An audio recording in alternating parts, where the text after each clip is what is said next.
ఇక్కడ కుక్కల ప్రొడక్షన్ అనేటటువంటిది ఒక్కొక్క కుక్క 4 నుంచి 12 మంది పిల్లల్ని పెడుతుంది. ప్రొడక్షన్ అనేటటువంటిది కుక్కలకి ఉంది.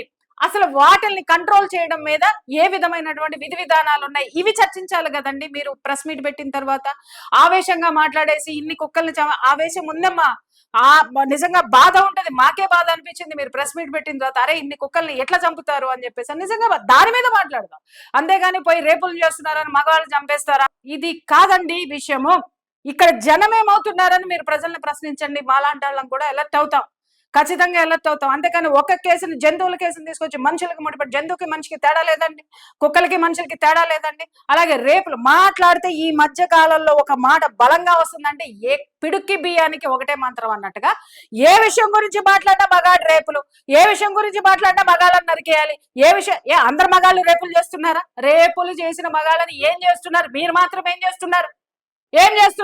ఇవాళ మరి రేణు దేశాయ్ గారు మీరు బాధ్యతగా ఇది పెట్టారండి. మీకు అంటే కోపం వస్తుందో లేదా మీ అభిమానులకు కోపం వస్తుందో, కానీ ఒకటి మాట ప్రశ్నించాలి. మరి మీరు ఇంత ఆవేశంగా, మరి ఏ రేపులు జరిగినప్పుడైనా ఏ అమ్మాయి గురించైనా ఇంతే ఆవేశంగా ఎందుకు ఇలా చేస్తున్నారని మీరు ప్రెస్ మీట్ పెట్టారా? పెట్టలేదమ్మా.